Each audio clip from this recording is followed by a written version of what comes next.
Method study. So, method స్టడీకి ఇంకో పేరు చూసారంటే మోషన్ స్టడీ అంటారు. దీన్ని ఎలా డిఫైన్ చేస్తారంటే the systematic investigation of existing method. Already ఉన్న మెథడ్‌లో ఏదన్నా లోపాలు ఉన్నాయా లేదా?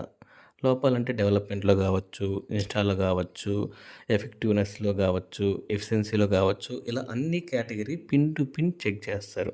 ఇలా చెక్ చేసి దానికి ప్రాపర్ అనాలిసిస్ చేసి దాన్ని ఏ ఆర్డర్‌లో డెవలప్‌మెంట్ చేస్తే మనకు గుడ్ ఎఫిషియన్సీ, అదేవిధంగా ఎలా ఇన్‌స్టాల్ చేస్తే ఆ వర్క్ అనేది ఈజీగా కంప్లీట్ అవుతుంది, ఎంత ఫాస్ట్‌గా అనేది వర్క్ జరుగుతుంది, ఆ ప్రొసీజర్ ఎంత సింప్లిఫై చేస్తారు. అంటే కష్టంగా ఉండేదాన్ని ఈజీగా చేసే విధంగా ప్రొసీజర్ అనేది డిజైన్ చేస్తారనమాట. అట్ ది సేమ్ టైం అదేవిధంగా తక్కువ కాస్ట్‌లో కూడా చేయాలి.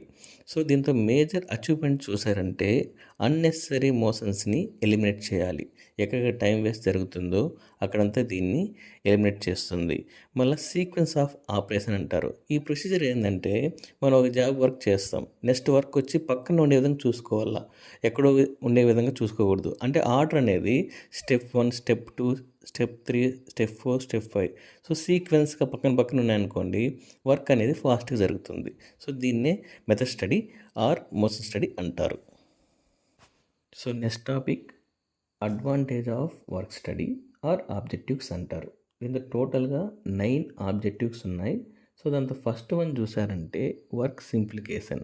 సో, వర్క్ సింప్లికేషన్ అంటే వర్క్ని తగ్గించడం. సో, ఎలా తగ్గిస్తారంటే అన్వాంటెడ్ వేస్ట్‌ఫుల్ ఆపరేషన్స్, అన్వాంటెడ్ మూవ్‌మెంట్‌ని డిలీట్ చేయడం వల్ల వర్క్ సింప్లికేషన్ అనేది జరుగుతుందనమాట. దీనివల్ల మనకు ఆ మెథడ్ అనేది, ఆ ప్రొడక్షన్ అనేది ఎఫెక్టివ్‌గా వర్క్ అవుతుంది. అదేవిధంగా ఎఫిషియన్సీ అనేది ఉంటుంది.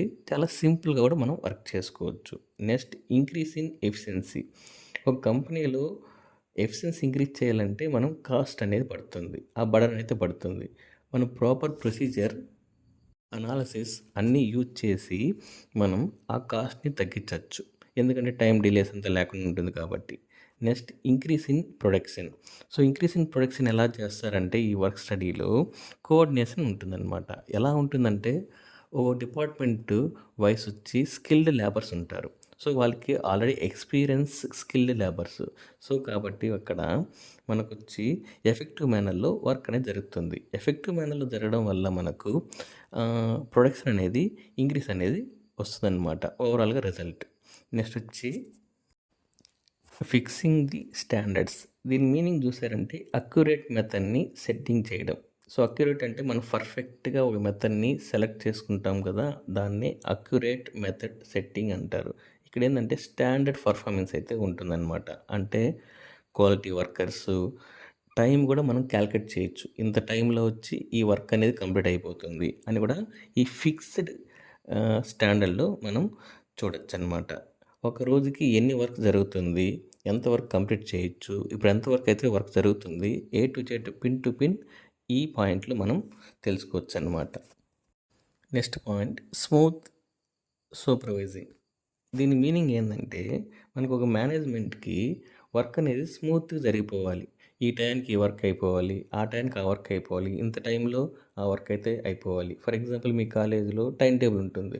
ఈ 1 అవర్కి ఈ పీరియడ్, నెక్స్ట్ 1 అవర్కి వచ్చి ఇంకో పీరియడ్. అలానే ఇక్కడ సీక్వెన్స్ ఆపరేషన్ కూడా ఈ జాబ్ ఈ టైంకి అయిపోతుంది, నెక్స్ట్ జాబ్ అనేది ఈ టైంకి అయిపోతుంది. అలా ఈ వర్క్ స్టడీ వల్ల టైం టు టైం మనం వర్క్ అయితే చేసుకోవచ్చు.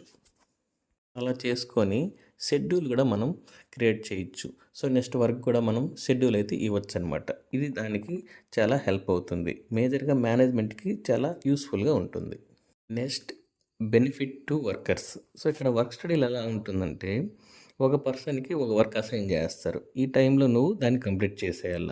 నెక్స్ట్ వచ్చి తను వచ్చి నెక్స్ట్ వర్క్కి అసైన్ అయిపోతాడు. మళ్ళీ ఈ వర్క్ ఫాస్ట్గా చేస్తాడనేసి తనకి అడిషనల్ వర్క్ అయితే యాడ్ చేయరనమాట. తనకి ఇచ్చిన టైంకి ఇన్ టైంలో సబ్మిట్ చేస్తాడు. ఆ తర్వాత పర్ డే ఒక 20 ఉంటాయి. ఆ 20 కూడా కంప్లీట్ చేస్తాడు. ఆడ వరకే వర్క్ ఉంటుంది. మళ్ళీ నెక్స్ట్ డేకి ఇంకో వర్క్ ఉంటుంది. అలా అయితే ఉంటుంది. దీనివల్ల వర్కర్కి ఓవర్ లోడ్ అనేది పడదన్నమాట. Next point wage payments.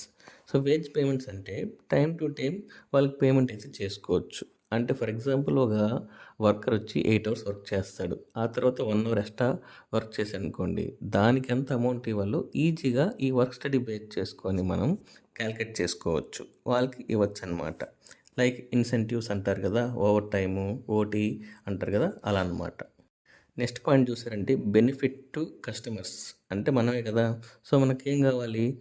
Quality product కావాలి, తక్కువ కాస్ట్‌కి కావాలి, రీజనబుల్ కాస్ట్‌లో కావాలి. సో, ఈ పాయింట్ అయితే దాన్ని మెన్షన్ చేస్తుంది. లాస్ట్ పాయింట్ చూసారంటే మేనేజ్మెంట్. సో, ఇదేంటంటే మేనేజ్మెంట్‌కి బెనిఫిట్స్. సో, ఎఫిషియన్సీ ఇంక్రీజ్ అయితే ఆటోమేటిక్‌గా ప్రాఫిట్ కూడా ఇంక్రీజ్ అవుతుంది. సో, అప్పుడు మేనేజ్మెంట్ కూడా హ్యాపీ. Thank you.